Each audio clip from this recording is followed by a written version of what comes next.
Porque damos gracias a Dios que estamos siendo siempre bendecidos y cuidados en el poder del Señor. Y aprecio mucho que se conecten para tener estas meditaciones, estas reflexiones, que algunas veces se relacionan con nosotros, otras veces se relacionan con el amigo de un primo, el amigo de un amigo, alguien que conocemos por ahí, ¿verdad? Pero en realidad de las emociones, creo que más que estar viendo a quién le aplicamos los diferentes casos o situaciones, la única manera en que nos bendigan a nosotros estas meditaciones es realmente aceptar mirarnos en el espejo de el Señor para reconocer lo que ha estado entre nosotros por algún tiempo, a veces demasiado. Vamos a mirar hoy acerca de la amargura y voy a compartir la presentación. Así que vamos a iniciar esta reflexión y vamos a hablar de la necesidad, la importancia de romper el poder de la amargura. No es lo mismo el enojo, no es lo mismo un momento de ira a el poder de la amargura. Dice un escritor, él habló sobre las emociones tóxicas y dijo entre sus meditaciones: estoy en las manos de cualquier sinvergüenza que me haga enojar. Cuando uno permite que el enojo se quede guardado en el corazón, ese enojo echa raíces y crece y se convierte en una forma de ser, en una condición de vivir siempre amargados. Ese mismo escritor escribió, eh, el hombre que odio no me permite disfrutar de la vida. La persona que odio no me permite disfrutar de la vida. Como, pero no me sabe. Viajo, pero no disfruto. Porque así te puedas ir a la playa, así te puedas ir los colombianos a Santa Marta, así te puedas ir a la zona cafetalera y pasear. Lo lamentable es que uno lleva su amargura y uno lleva su amargura de tal forma que las cosas que uno hace para distraerse, para disfrutar de la vida, no tiene ninguna trascendencia, porque hay algo dominante, hay algo que es controlador, como una vocecita interna que te dice, tú no puedes disfrutar, tú no tienes derecho a la bendición, tú tienes que desquitarte y tienes que ejercer la venganza sobre tales o cuales personas. Por esto la amargura es una de las luchas emocionales y espirituales más destructivas, no solo entre los no creyentes, lamentablemente entre nosotros, los creyentes. Y surge cuando el dolor, cuando la injusticia o la decepción permanecen sin sanar y se transforman en resentimiento persistente. Si ustedes ven, la amargura no es que aparece directamente como amargura y uno toma un vaso de amargura y luego le resulta desagradable. No, la amargura surge, fijémonos bien, del dolor, esto es, del sufrimiento, de los quebrantos, de las adversidades, de las pérdidas, de las situaciones también de injusticia, como la traición, el abuso, o surge de la decepción, promesas que no se cumplen, expectativas rotas, sufrir eh, desilusión de una persona significativa. Y estas se convierten o tienen la posibilidad de convertirse en amargura, porque estas pueden ser las raíces que, si dejamos que prevalezcan, llevan realmente a convertirse en un resentimiento persistente. Y la psicología y la teología cristiana reconocen que la amargura afecta la mente, las emociones, las relaciones y la vida espiritual. Afectan la mente, ¿por qué? Porque a veces se vuelve dominante una y otra vez, una y otra vez. Vuelve a estar entre nosotros aquello que nos molesta. Una ocasión hablaba con una persona, una miembro de la iglesia que pastoreaba.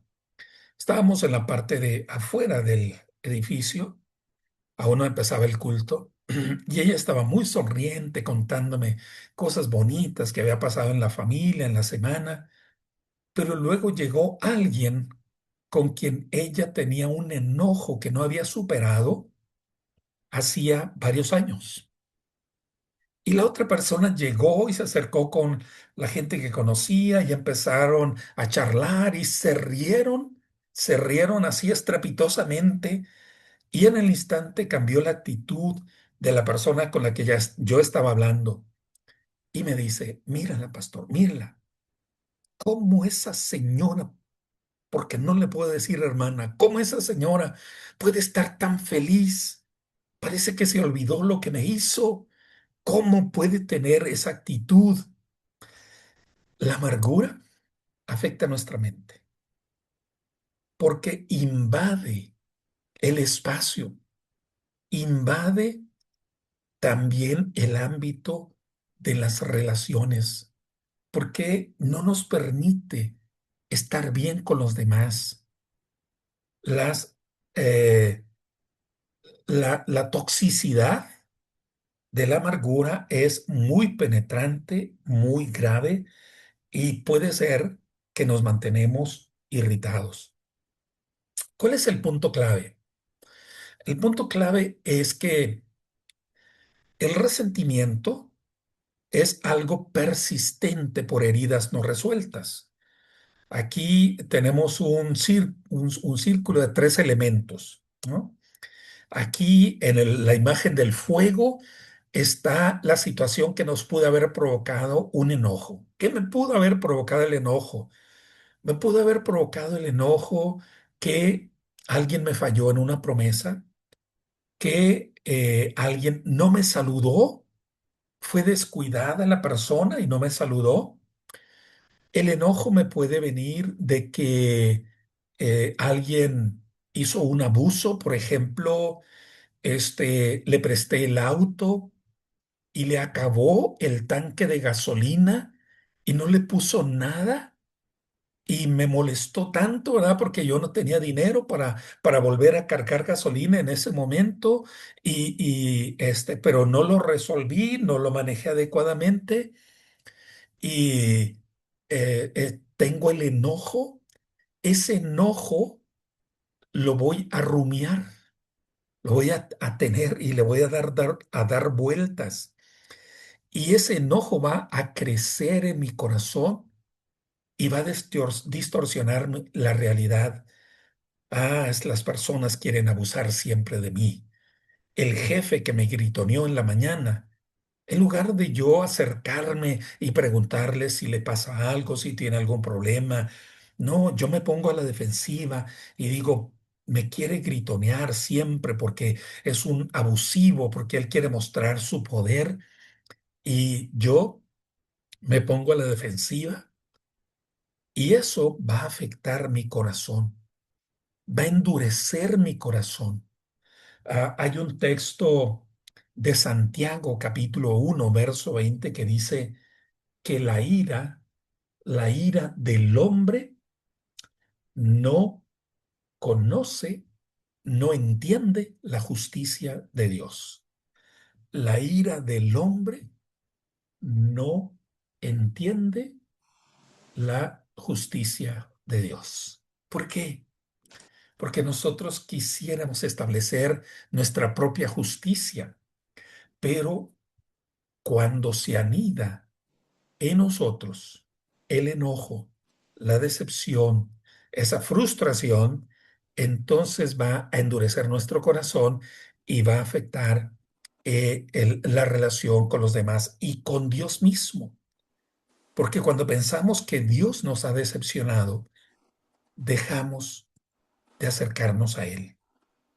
Nos distanciamos, rompemos nuestro, nuestra comunión y ya no estamos con Él. Y en nuestro corazón que le brotan como espinas de amargura. ¿Qué enseña la Biblia sobre la amargura? Lo que la Biblia dice es que la amargura es como una raíz. Es como una raíz. El año pasado hice un trasplante de un árbol de durazno y lamentablemente no sobrevivió. Apenas sí permaneció como unos 2 meses, pero no logró enraizarse porque la tierra era bastante dura. Pero este año ya le aflojé bastante la tierra, le hice un hoyo grande y le puse hojarasca, le puse piedras para que en todo caso las raíces se vayan extendiendo. Y estoy seguro que las raíces ahora de ese nuevo árbol que planté, pues ya deben de llevar como un medio metro. Entonces, esto va a permitir que se enraice, que se fortalezca y crezca bien. La Biblia habla de que la amargura es como una raíz. ¿Y qué pasa con las raíces? Las raíces no se ven, pero lo que se ve es el fruto. Lo que hace que la planta prevalezca es la raíz. Una planta sin raíces no puede prevalecer, pero cuando se enraizan, crecen profundo y luego brotan y dan fruto. Esto es lo que dice la Escritura. En Hebreos 12:15 dice, mirad bien, no sea que brotando alguna raíz de amargura os estorbe y por ella muchos sean contaminados.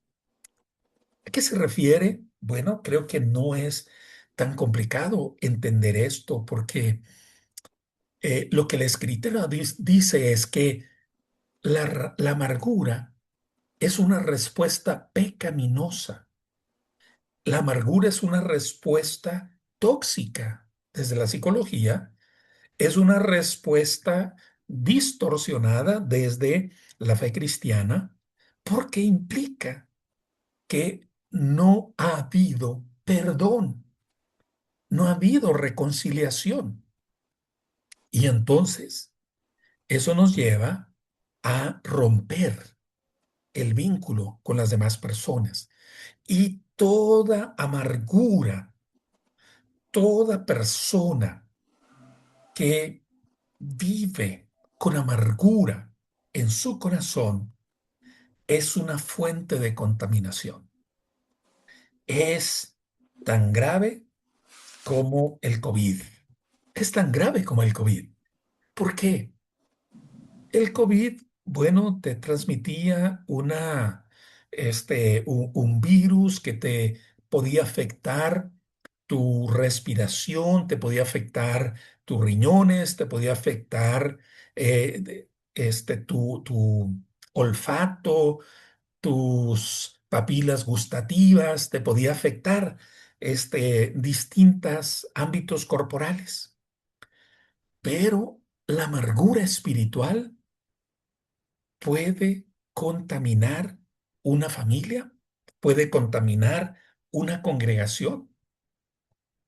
Una persona con amargura es una persona que puede afectar las relaciones familiares, porque es una persona que va a reaccionar con mucha dureza, con irritabilidad, muy susceptible cuando se le corrige, cuando se le pide algo, cuando se le cuestiona por alguna actitud, y va a mostrar críticas constantes, va a utilizar el sarcasmo, va a utilizar este eh, la ironía constantemente en la relación con los demás para tratar de apabullar al otro. Le va a decir, tú no eres nadie, tú no vales nada, tú no eres importante. Este, Va a afectar las relaciones padres-hijos, va a afectar las relaciones de amistad y la convivencia familiar. Una persona amargada es una persona que envenena el entorno, que envenena todo lo que está a su alrededor. Y algunos dicen que hay ciertas personas que tienen tanta amargura que su mismo olor corporal es algo que transmite una sensación desagradable. Pero la Biblia habla de la raíz de esa amargura. La raíz de esa amargura está en la falta de perdón. Bueno, volvemos un poco a la perspectiva psicológica. Tiene que ver con rumiación, tiene que ver con estarle dando vuelta a las ideas. Los animales rumiantes son los que van consumiendo el pasto, consumen lo que se les da cuando están en un establo, consumen ahí el alimento que le dan y luego, pues algunos se echan, regresan parte del alimento, ese bolo, ¿verdad? Lo regresan y lo remuerden, ¿verdad? Lo rumian, lo van a masticar otra vez y entonces pues ya lo pasan a un segundo estómago. Nosotros los humanos somos rumiantes, pero somos rumiantes de las experiencias, porque a veces nuestros pensamientos son repetitivos, tenemos una obsesión por ciertas ideas. Es que no puedo entender por qué me lo dijo, por qué me hizo esto, por qué actuó de esta manera.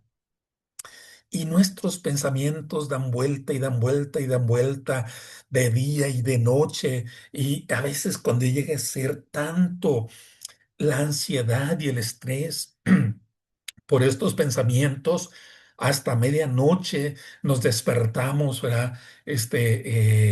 Con una sensación de intranquilidad, porque nuestros pensamientos repiten la ofensa, repiten una y otra vez. Si alguien nos dice, eres un inútil, o nos lo dice con otras palabras que pueden ser todavía más graves en nuestro contexto, ¿por qué me dijo eso? No puede ser posible. No se lo voy a perdonar, no se lo voy a pasar por alto. Y ahí estamos una y otra vez, día y noche. A veces pasan días, pasan años y saben que llegamos a romper las relaciones con los demás. Voy a contarles una pequeña historia. Un hombre de buena posición económica vivía con un único hijo. La madre había fallecido unos cuantos años atrás. Su hijo era joven y estaba por graduarse en la escuela preparatoria, en el liceo, no sé cómo le llaman en Colombia a la escuela antes de la universidad, en Estados Unidos la high school, y estaba por graduarse, iba a cumplir los 18 años, y el padre le dijo un día, quiero que elijas el regalo que quieras que te dé de graduación. Eres un hijo extraordinario, maravilloso, tú sabes todo lo que te quiero y yo quisiera regalarte algo significativo. Y el hijo rápidamente pensó, oh, papá, ¿sabes que vi que llegó a la agencia de auto un auto que me encantó con solo verlo? Me enamoré de él. Y el padre le dijo, está bien, yo te regalaré algo precioso, valioso para ti. Y entonces, por fin llegó la graduación. Y después de la fiesta de graduación, el padre lo llevó a su privado y le dice al hijo, yo te pregunté qué es lo que tú querías que yo te regalara y tú me dijiste, y yo quiero regalarte algo que va a ser para toda la vida y quiero que te sientas muy bendecido. El padre abrió un cajón del escritorio y sacó una caja y la caja contenía una Biblia. El muchacho vio que era una Biblia y se sintió afectado, traicionado. Y le dice al padre, pero ¿por qué me haces esto? Te estás burlando de mí. Tú me preguntaste qué era lo que yo quería que tú me regalaras y te lo dije. Y tú lo que haces es darme una Biblia. Ya tengo una. Y si quisiera yo, eso me lo podría comprar si quisiera otra. No te lo puedo perdonar. Esto realmente es inaceptable. El muchacho se llenó de ira, se levantó y le dijo al padre, yo te voy a demostrar que en realidad no te necesito, que puedo valerme por mí mismo, que puedo salir adelante en la vida. Te lo voy a demostrar. El muchacho se fue muy enojado. Se salió de su casa. No regresó ni ese día, ni en la semana, ese mes, ni ese año. No volvió. El padre estuvo esperando que regresara. Y así pasó. Pasaron varios años. Y un día le envían un telegrama al muchacho. Le hacen saber que el padre ha fallecido y que lo nombró heredero único. Y él dijo, no quiero saber nada de ese hombre. No quiero que me dé nada. No quiero nada de él. Y la nota decía, si usted no acepta la herencia, pasará al Estado. El Estado se hará cargo de sus bienes. Y él dijo, no, no quiero que el Estado se quede con esos bienes. Y entonces fue. Después de varios años, regresó a la casa y entró en el privado de su papá y por curiosidad abrió los cajones y encontró el regalo que el papá quiso entregarle desde aquella fecha de su graduación. Abrió el regalo y encontró la Biblia, pero se dio cuenta que debajo de la Biblia había un sobre. Entonces sacó el sobre y el sobre era de la agencia de autos. Adentro estaba la factura del auto, y estaba totalmente pagada con la fecha de la graduación y las llaves adentro del sobre. El padre le había tenido una sorpresa, pero el muchacho se puso a la defensiva y rehusó el regalo que el padre le daba como una bendición para su eternidad. Y él se sintió tan herido que se alejó del padre que realmente lo amaba y perdió oportunidades de estar con él, de vivir tranquilo. Aunque prosperó, siempre fue en base al enojo, en base a la ira. Las lágrimas rodaron por sus mejillas. A veces no nos gustan las bendiciones de Dios porque no nos gusta cómo vienen envueltas. Y esto nos pasa con situaciones de adversidad, de quebranto, y tenemos una tendencia de nuestra condición pecaminosa a rumiar las ofensas, las adversidades, y nos llenamos de un resentimiento que se prolonga por años.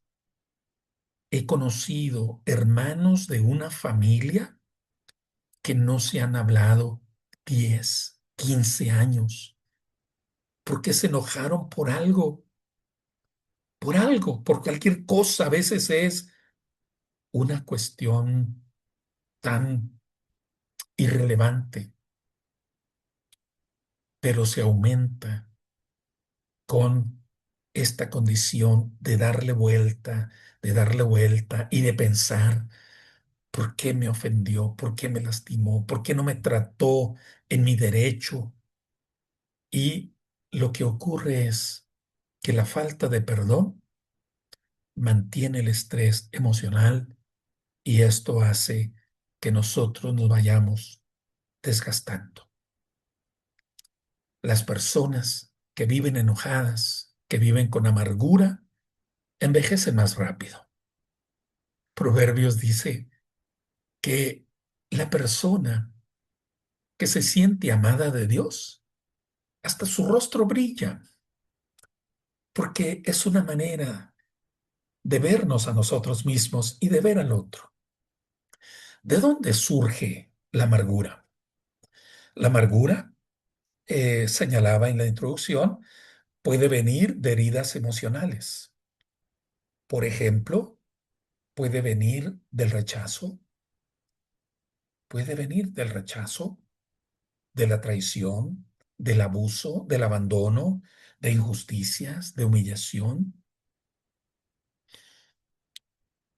Un varón de unos 35 años en ese momento dio un testimonio en una reunión de matrimonios y explicó la herida que él cargaba por mucho tiempo. Dice que cuando él tenía unos 4 años, su mamá murió, y ellos eran 4 hermanos, y el papá los regaló con diferente familia. El día que vinieron por ellos a su casa, ellos se abrazaron fuerte y se rehusaban a que se los llevaran de la casa paterna, y no hubo, no hubo lágrimas que convencieran al padre de que cambiara de decisión. Los repartieron y crecieron separados. Cuando fueron jóvenes y ya hicieron su vida individual, familiar, decidieron comprar terrenos para sus casas, uno al lado del otro. Pero aunque se habían reencontrado, este muchacho habló de que no podía todavía perdonar a su papá porque los había rechazado, porque los había dado a otras familias. No podía todavía sobrellevarlo. 30 años después, y vivía con este enojo con su papá.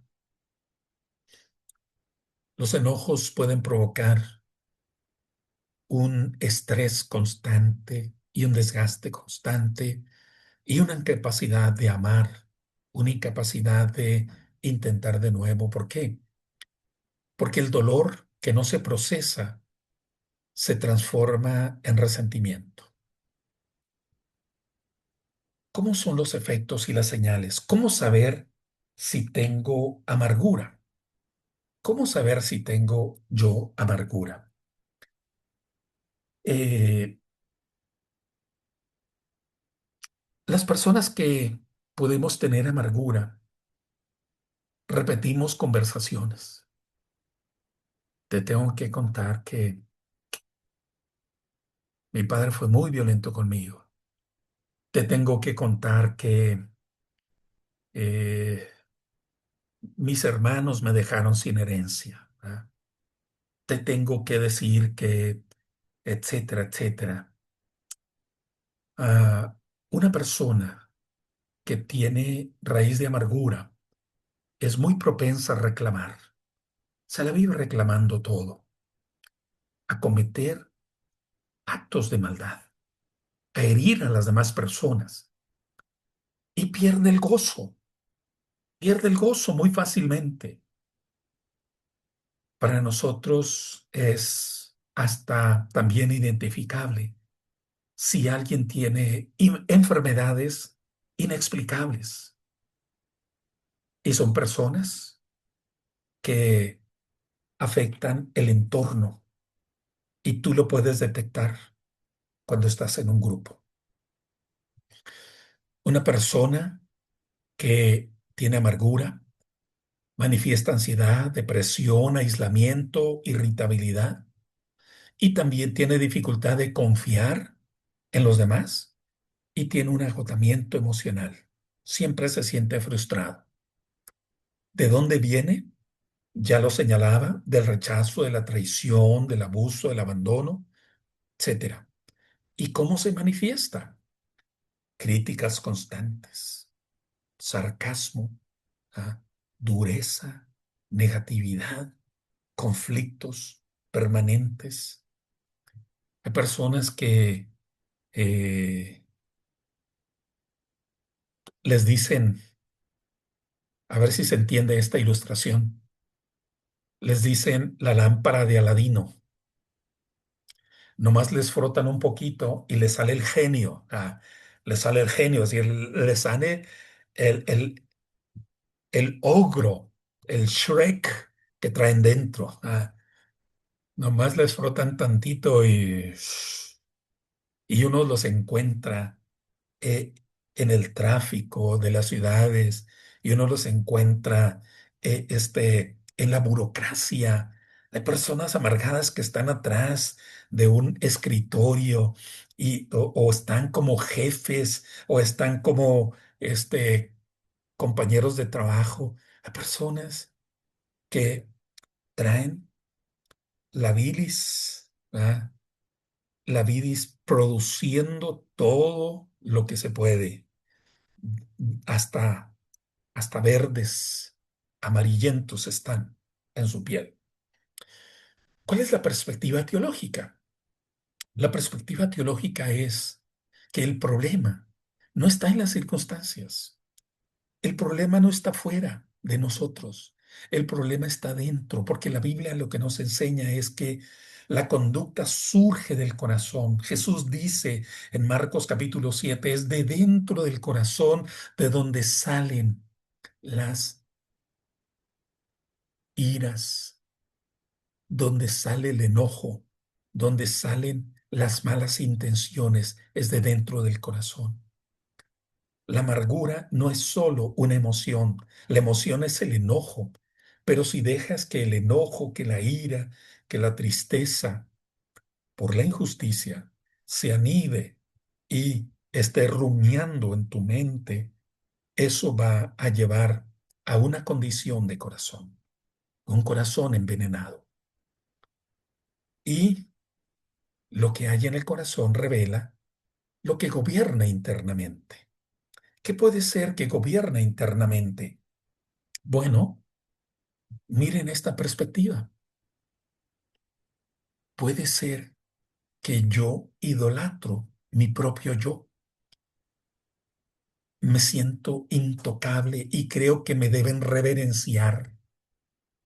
Creo que me deben reverenciar. Imagínense, estoy en una congregación donde hay otros dos ministros, pero que yo dentro de mí me diga, yo tengo que predicar en todos los cultos especiales. Si invitan a otro de los ministros, no lo acepto. Voy a mostrar que estoy aburrido, voy a decir que no lo entiendo, voy a decir que predica muy mal y voy a estar enojado. Pero esto es porque el problema no es que quien hace el programa ponga otro. El problema es que yo llegue a pensar que soy el único y que debo de ser el que tenga el horario estelar o los programas especiales, porque hay una idolatría, hay una idolatría, la idolatría de querer brillar, de querer ser yo quien aparezca en el escenario.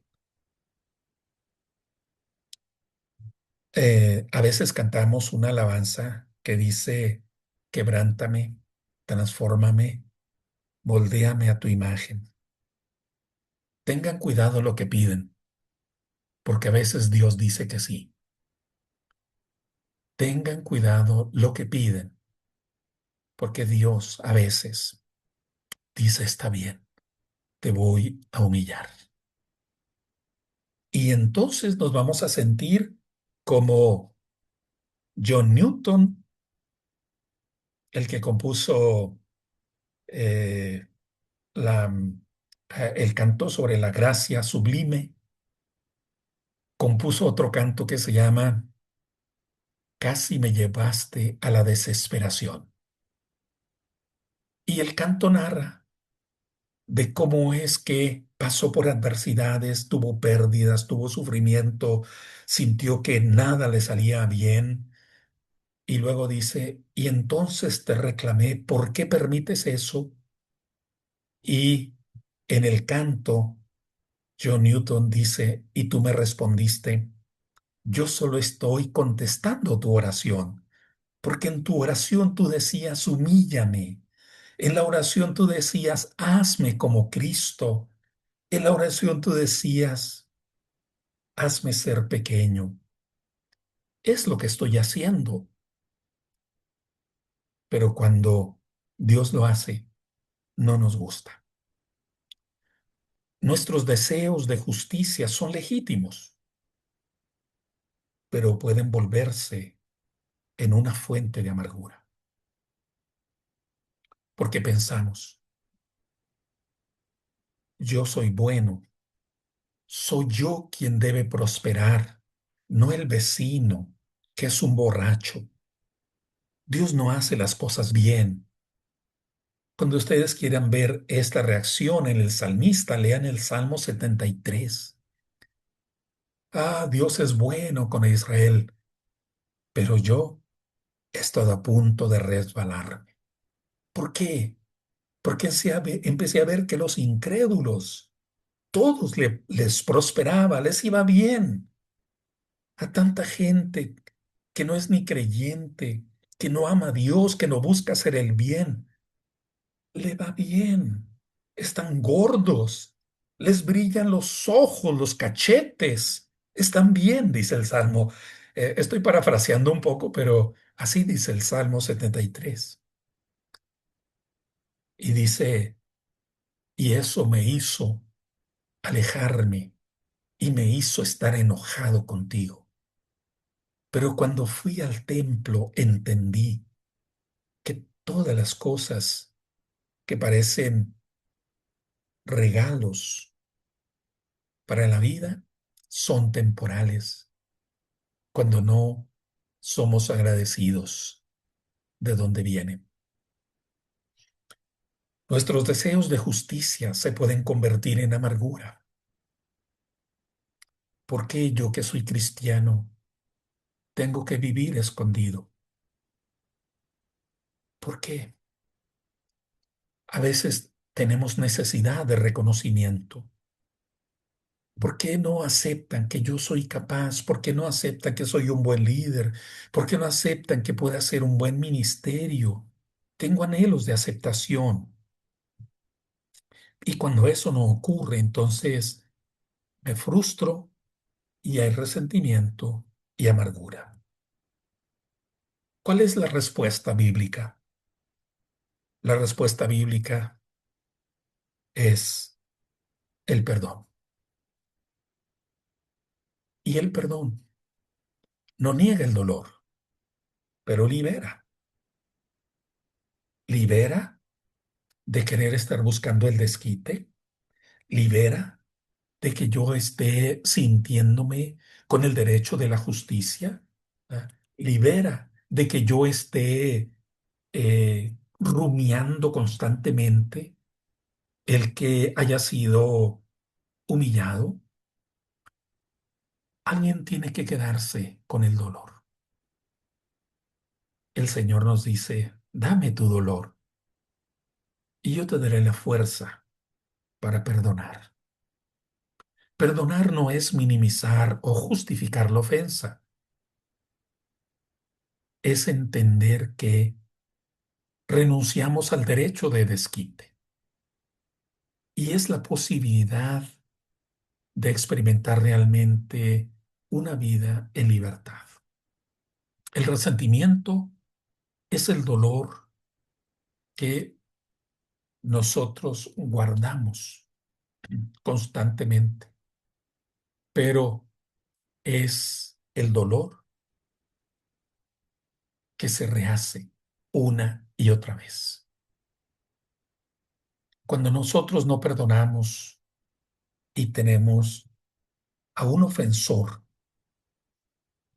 es como que tuviésemos un cadáver debajo de la cama. Ahí debajo de la cama tenemos el cadáver de la persona que nos lastimó. A veces puede ser un familiar, a veces puede ser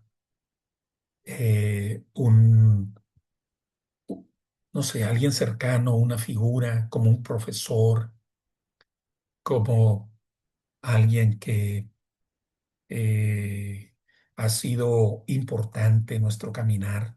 No recuerdo si les conté la historia de un profesor cuando yo estaba en el nivel intermedio de la escuela. Yo tenía unos 12 años y un profesor injustamente me abofeteó delante de mis compañeros en el grupo.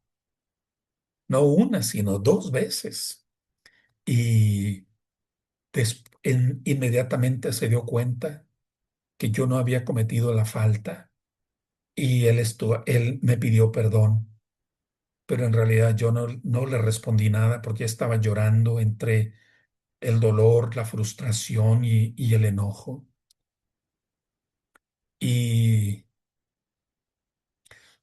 empecé a soñar que él iba manejando su auto, tenía un Volkswagen, y él iba manejando su auto y se le descomponía justo arriba de las vías del tren y en eso estaba por pasar el tren y el tren lo arrollaba, le pasaba encima, lo desbarataba el auto y, y él quedaba moribundo y yo justamente iba pasando por ahí por, por la vía del tren caminando y me toca verlo, ¿verdad? Cómo él está agonizando. Y es como que yo le dijera, te estás muriendo y yo estoy vivo. Lo soñé varias veces porque yo tenía un resentimiento y esto me duró como por 10 años. 10 años. Ahí lo tenía. A veces aparecía, otra vez estaba escondido, pero por fin entendí que tenía que perdonarlo. Debía hacerlo, no por él, sino por mí. Porque cuando yo no perdonaba, era como que tuviese el cadáver de él debajo de mi cama. Y de vez en cuando lo sacaba para decirle, tú estás muerto y yo estoy vivo. Pero cuando uno tiene un cadáver debajo de la cama, da mal olor y uno no disfruta estar ahí. El perdón rompe la esclavitud emocional del pasado. Y esto es lo que enseña la palabra. El sufrimiento es real, las heridas son reales, pero nosotros somos responsables de cómo responder espiritualmente a eso. Así que cuando aparezca la amargura, tenemos nosotros que desplazar el dolor a ponerlo en el altar de Dios y permitir que Él domine el corazón, para que ninguna raíz de amargura nos estorbe y seamos contaminados. Cuando no perdonamos, hay consecuencias espirituales.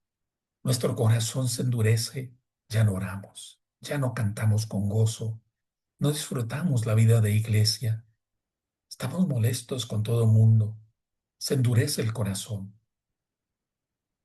se dificulta la oración, afecta la comunión, contamina las relaciones y nos roba el gozo espiritual.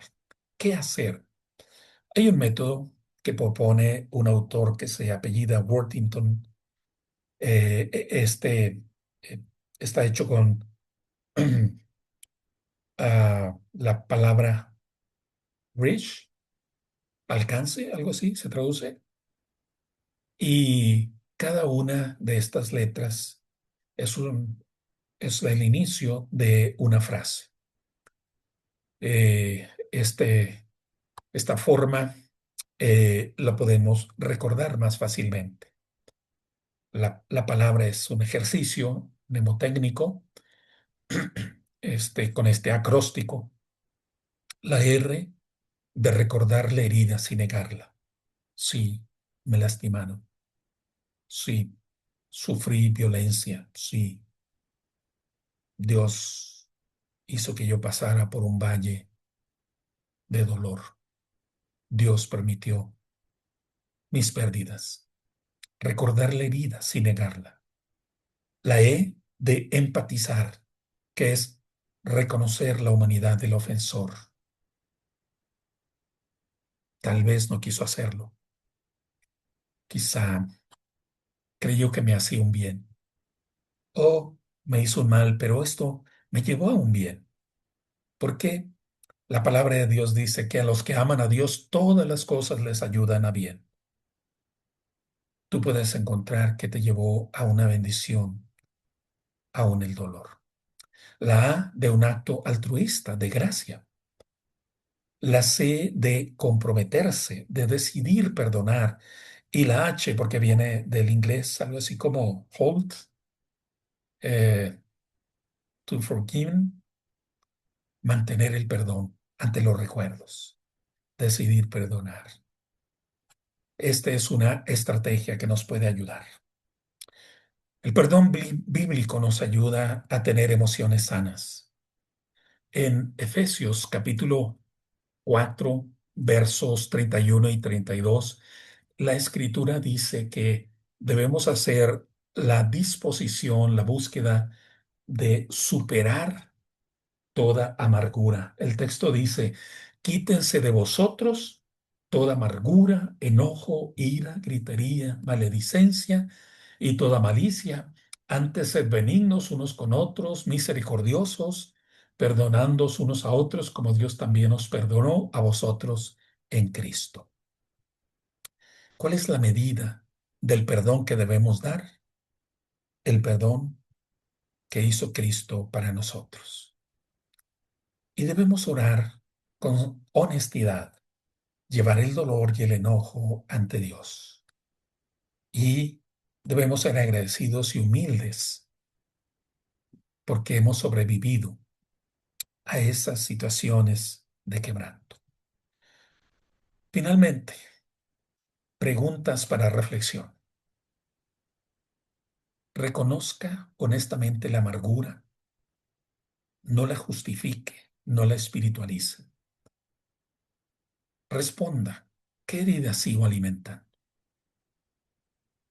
¿Cómo ha afectado mis relaciones esa amargura? ¿Qué pensamientos alimentan mi resentimiento?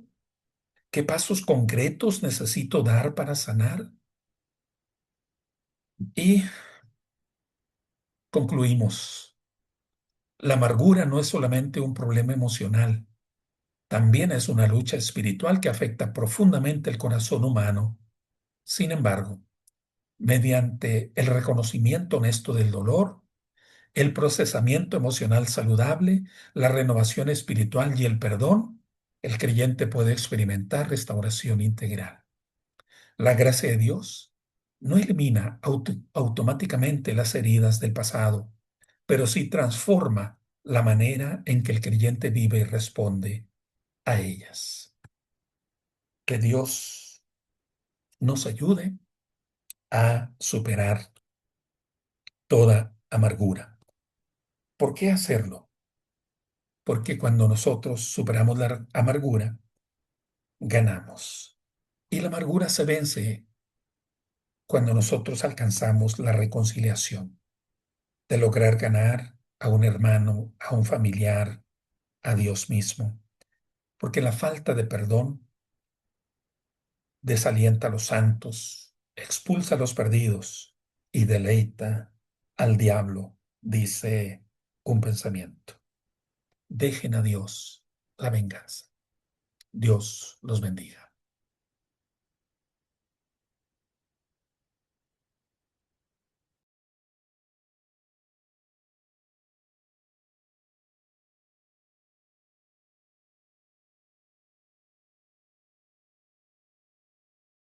Gracias, hermano Ausencio, por muy profundo mensaje. Un tema pues muy complejo porque en realidad pues no solo los que están lejos del Señor están padeciendo esto, también los que estamos y pertenecemos al reino también estamos expuestos a a este padecimiento. Gracias, hermano, Dios los siga bendiciendo. Entonces, hermanos, vamos a abrir una serie de unas preguntas, vamos a ceder unos dos, tres espacios. Si alguien tiene alguna pregunta, pues vamos a aprovechar que el maestro está acá con nosotros para que él nos responda. Puede abrir su micrófono y hacer la pregunta. Buenas noches. Buenas noches, Adriana. Yo sí tengo una pregunta para el hermanazo de Ausencio. ¿Qué podemos hacer cuando sentimos mm, una amargura repentina, pero no sabemos exactamente del por qué es?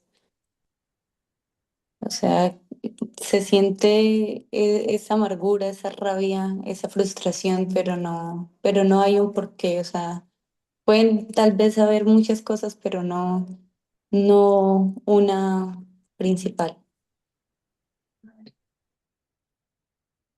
Creo que el principio es reconocer la emoción, reconocer la, las sensaciones que tenemos, ya sea con determinadas personas o con la vida o con Dios.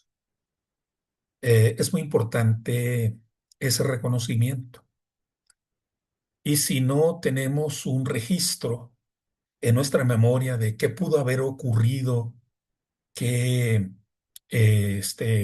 situación provoca esto, Aún así, podemos nosotros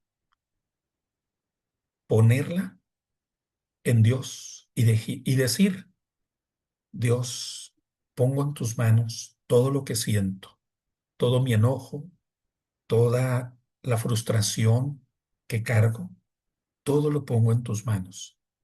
Yo no entiendo, no recuerdo, porque a veces sí se borran de nosotros experiencias o bien hubo situaciones que ocurrieron y que sucedieron quizá en un momento en que no tenemos tanta memoria en nuestra conciencia, pero que es como que nuestro inconsciente sí lo sabe y lo tiene allí.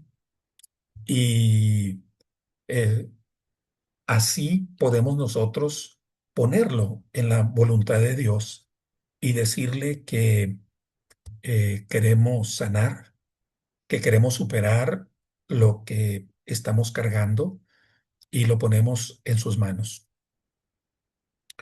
Hay tres cosas que podemos hacer con el sufrimiento.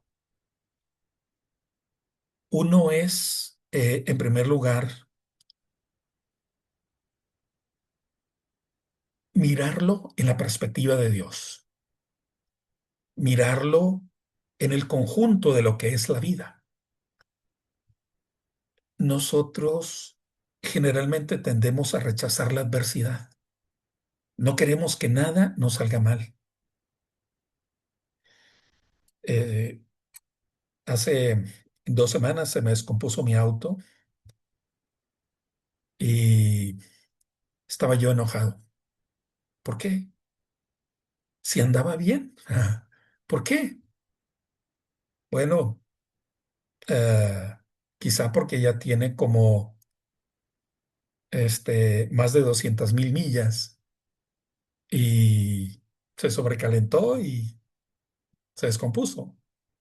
Entonces, nosotros generalmente protestamos contra la adversidad y a veces nos sentimos frustrados. ¿Por qué? ¿Por qué? ¿Por qué? Hay que aprender a ver la vida en la perspectiva de Dios y en la perspectiva de Dios vas a encontrar experiencias buenas y experiencias malas. En tu existencia vas a tener situaciones que te serán favorables y otras que no te serán favorables.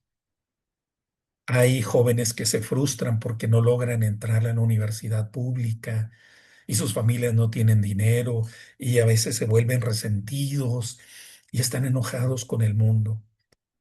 Hay que entender la vida como es y mirarla en la perspectiva de Dios.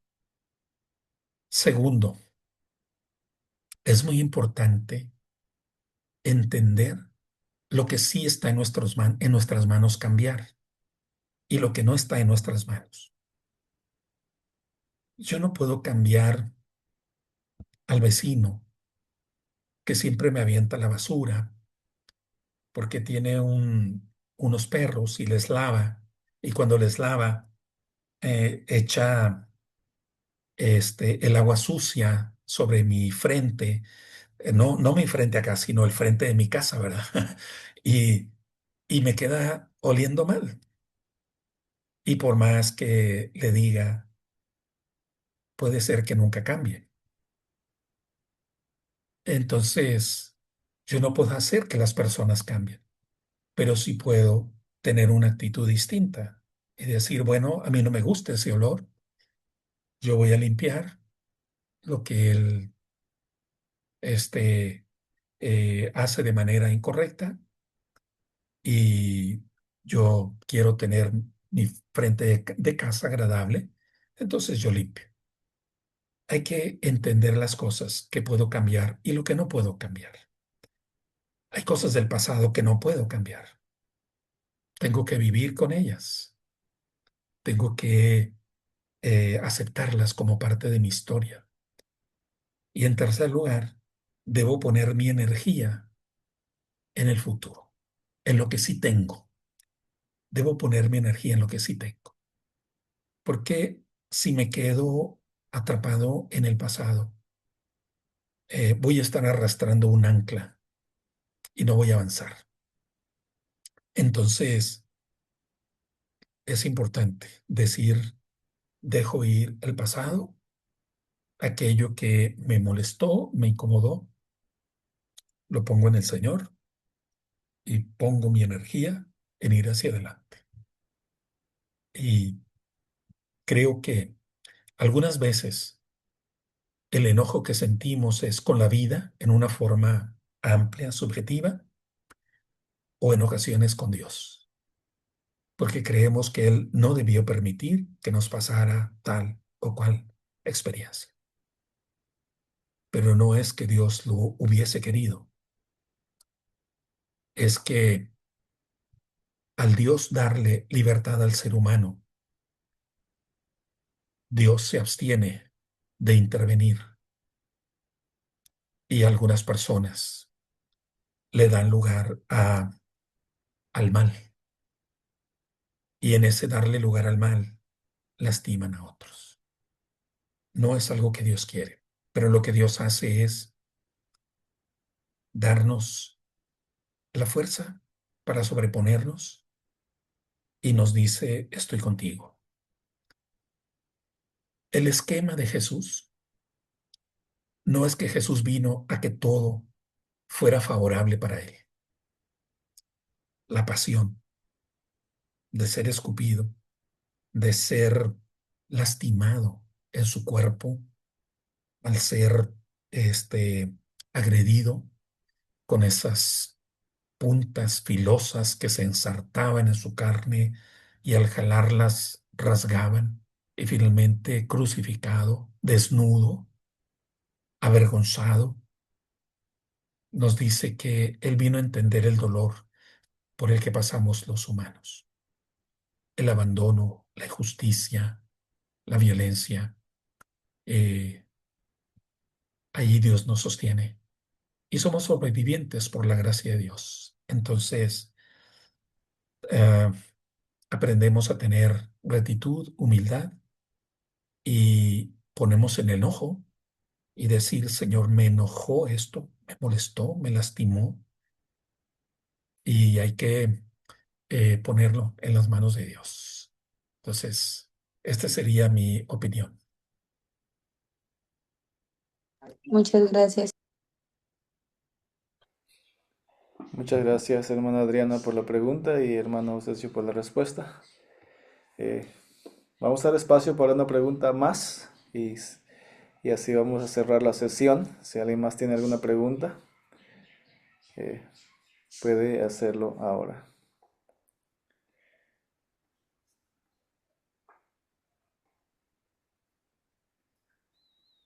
Pues bueno, yo creo que todo ha sido muy claro, todo ha sido entendible y damos gracias a Dios por ese espacio. Entonces vamos a terminar el espacio de las preguntas.